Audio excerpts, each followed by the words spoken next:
Reading through the Bible in 1 year, April 16th, Leviticus 25, 1 through 34, Proverbs 22, 1 through 16, John 4, 46 through 54, and Hebrews 1 through 2. The Lord spoke to Moses on Mount Sinai, saying, "Speak to the people of Israel, and say to them, when you come into the land that I give you, the land shall keep a Sabbath to the Lord. For 6 years you shall sow your field. For 6 years you shall prune your vineyards and gather in its fruits. But in the 7th year there shall be a Sabbath or solemn rest for the land, a Sabbath to the Lord. You shall not sow your field or prune your vineyard. You shall not reap what grows of itself in your harvest, or gather grapes or the grapes of the or gather the grapes of your undressed vine. It shall be a year of solemn rest for the land. The Sabbath of the land shall provide for you, and for yourself, and for your male and female slaves, and for all your hired workers, and the sojourner who lives with you, and for your cattle, and for the wild animals that are in your land. All its yield shall be for food." Newsflash, they don't do that. It actually gets bad. God takes the land away from them for all the years that they didn't do that. You shall count 7 weeks of years, 7 times 7 years, so that the time of the 7 weeks of years shall give you 49 years. Then you shall sound the loud trumpet on the 10th day of the 7th month.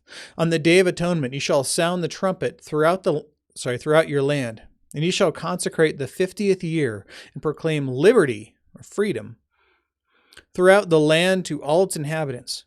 It shall be a jubilee for you, when each of you shall return to his property, and each of you shall return to his clan. That 50th year shall be a jubilee for you. In it you shall neither sow nor reap what grows of itself, nor gather the grapes of the undressed vines, for it is a jubilee. It shall be holy to you, and you may eat the produce of the field. In this year of jubilee, each of you shall return to his property. And if you made a sale to your neighbor, or buy from your neighbor, you shall not wrong one another. You shall pay your neighbor according to the number of years after the jubilee, and he shall sell to you according to the number of years of crops. If the years are many, you shall increase the price. And if the years are few, you shall reduce the price. For it is the number of the crops that he is selling to you.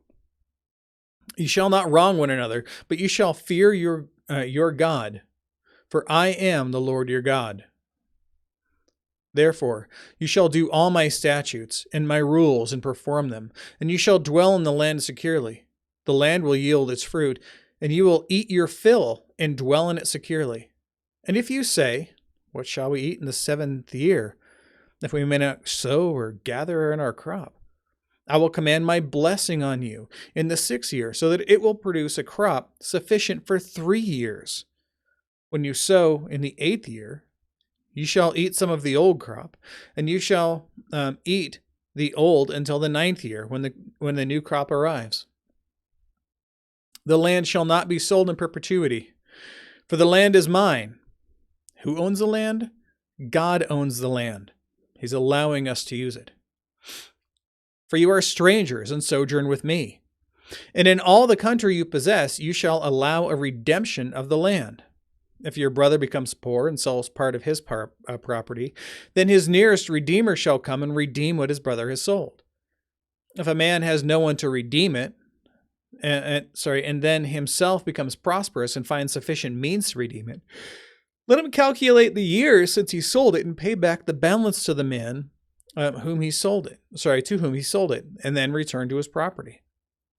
But if he does not have sufficient means to recover it, then what he sold shall remain in the hand of the buyer until the year of Jubilee. And in the year of Jubilee, it shall be released, and he shall return to his own property. If a man sells a dwelling house in a walled city, he may redeem it within a year of its sale. For a full year he shall have right of redemption. But if it is not redeemed within a year, then the house in the walled city shall belong in perpetuity to the buyer throughout his generations. It shall not be released in the Jubilee, but the houses of the villages that have no wall around them shall be classified with the fields of the land. They may be redeemed, and they shall be released in the Jubilee.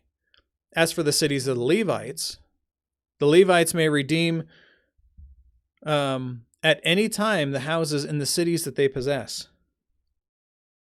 And if one of the Levites exercises his right of redemption, then the house that was sold in a city they possess shall be released in the Jubilee. For the house in the cities of the Levites are their possession among the people of Israel. But the fields of the pasture land belonging to the cities may not be sold, for that is their possession forever. Proverbs 22, 1 through 16. A good name is to be chosen rather than great riches, and favor is better than silver or gold. The rich and the poor meet together. The Lord is maker of them all. The prudent sees danger and hides himself, but the simple, or stupid, go on and suffer for it. The reward for humility and fear of the Lord is riches and honor and life. Thorns and snares are in the way of the crooked. Whoever guards his soul will keep far from them. Train up a child in the way he should go. Even when he is old, he will not depart from it. The rich rules over the poor, and the borrower is the slave of the lender. Whoever sows injustice will reap calamity, and the rod of his fury will fail. Whoever has a bountiful eye will be blessed, for he shares his bread with the poor. Drive out a scoffer, and strife will go out, and quarreling and abuse will cease. He who loves purity of heart, and whose speech is gracious, will have the king as his friend. The eyes of the Lord keep watch over knowledge, but he overthrows the words of the traitor. The sluggard says, "There is a lion outside. I shall be killed in the streets." Meaning he doesn't go out and deal with the lion himself. The mouth of forbidden women is a deep pit. He with whom the Lord is angry will fall into it. Folly, or stupidity, is bound up in the heart of a child, but the rod of discipline drives it far from him. Whoever oppresses the poor to increase his own wealth, or gives to the rich, will only come to poverty. All right, now we're in John 4, 46 through 54. So Jesus came again to Cana in Galilee, where he had made the water wine. And at Capernaum there was an official whose son was ill. When this man heard that Jesus had come from Judea to Galilee, he went to him and asked him to come down and heal his son, for he was at the point of death. So Jesus said to him, "Unless you see signs and wonders, you will not believe." The official said to him, "Sir, come down before my child dies." Jesus said to him, "Go, your son will live." The man believed the word that Jesus spoke to him and went on his way. And as he was going down, his servants met him and told him that his son was recovering. So he asked them the hour when he began to get better. And they said to him, "Yesterday, about the 7th hour, so 1 o'clock in the afternoon, the fever left him." The father knew that that was the hour when Jesus had said to him, "Your son will live." And he himself believed, and all his household. Now this was the second sign that Jesus did when he had come from Judea to Galilee. Now Hebrews 1 through 2. So I'm going to read the introduction as per usual. The letter to the Hebrews was written to encourage Christians in a time of trial. It does so by focusing on the absolute supremacy and sufficiency of Jesus Christ.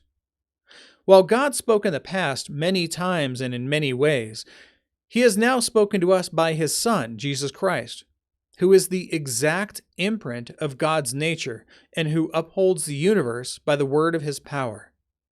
Jesus accomplished complete salvation for all who trust in him.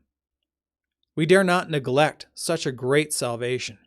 Rather, in our faith and in our everyday living, we should imitate the example of Christ and of those on the honor roll of faith. This letter, whose author is unknown, was probably written between 60 and 70 AD. Long ago, and at many times and in many ways, God spoke to our fathers by the prophets, but in these days he has spoken to us by his Son, whom he appointed the heir of all things, through whom he also created the world. He is the radiance of the glory of God and the exact imprint of his nature, and he upholds the universe by the word of his power.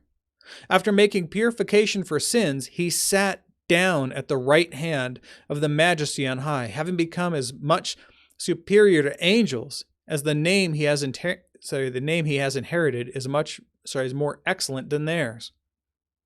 Just a quick aside. So out of all of the furniture, we've talked about this before, all of the furniture that there was in the tabernacle and that there is in the temple, there's one thing that's absent. It's a chair. Why? Because the work of the priest is never done. They're continually doing the same work. They have to give sacrifices in the morning. They have to give sacrifices in the evening. They give sacrifices all day long for the sins of the people. They start off by making sacrifices for themselves, for the sins that they have committed since they have left the sanctuary. The work of the priest and the high priest is never, ever done. But Jesus did his one sacrifice, one time for all, and then he sat down. The work was complete. For to which of the angels did God ever say, "You are my son, today I have begotten you"? Or again, "I will be to him a father, and he shall be to me a son"? And again, when he brings the firstborn into the world, again, not firstborn meaning actual firstborn, that Jesus was born in that way, but that he is the preeminent one, the greatest one in all creation. He says, "Let all God's angels worship him." Of the angels, he says, he makes his angels winds and his ministers a flame of fire. But of the Son, he says, "Your throne, O God, is forever and ever. The scepter of uprightness is the scepter of your kingdom. You have loved righteousness and hated wickedness. Therefore God, your God, has anointed you with the oil of gladness beyond your companions. And you, Lord, laid the foundation of the earth in the beginning. And the heavens are the work of your hands. They will perish, but you will remain. They will all wear out like a garment. Like a robe, you will roll them up. Like a garment, they will be changed. But you are the same, and your years will have no end. To which of the angels has he ever said, "Sit at my right hand until I make your enemies a footstool for your feet"? Are they not all ministering spirits, sent out to serve for the sake of those who are to inherit salvation? Therefore, we must pay much closer attention to what we have heard, lest we drift away from it. For since the message declared by angels proved to be reliable, and every transgression or disobedience received a just retribution, how shall we escape if we neglect such a great salvation? It was declared at first by the Lord, and it was attested to us by those who had heard. While God also bore witness by signs and wonders and various miracles, and by gifts of the Holy Spirit distributed according to his will. For it was not to angels that God subjected the world to come, of which we are speaking. It has been testified somewhere. What is man that you are mindful of him, or the son of man that you care for him? You made him a little lower than the angels. You have crowned him with glory and honor, putting everything in subjection under his feet. Now, putting everything in subjection to him, he left nothing outside of his control. At present, we do not yet see everything in subjection to him. That's still to come.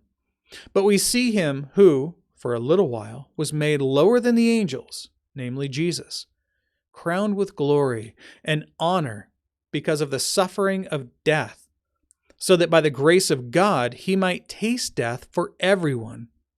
For it was fitting that he, for whom and by whom all things exist, in bringing many sons to glory, should make the founder of their salvation perfect through suffering.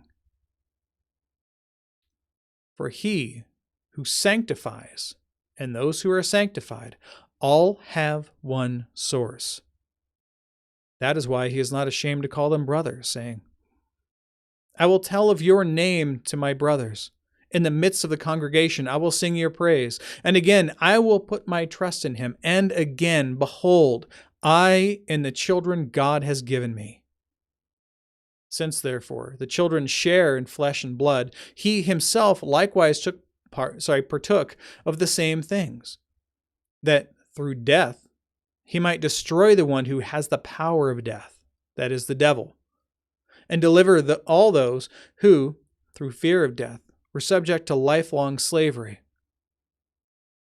For surely it is not angels that he helps, but he helps the offspring of Abraham. Therefore, he had to be made like his brothers in every respect, so that he might become a merciful and faithful high priest in the service of God, to make propitiation, a full and final payment, for the sins of the people. For because he himself has suffered when tempted, he is able to help those who are being tempted. Behold, the word of the Lord.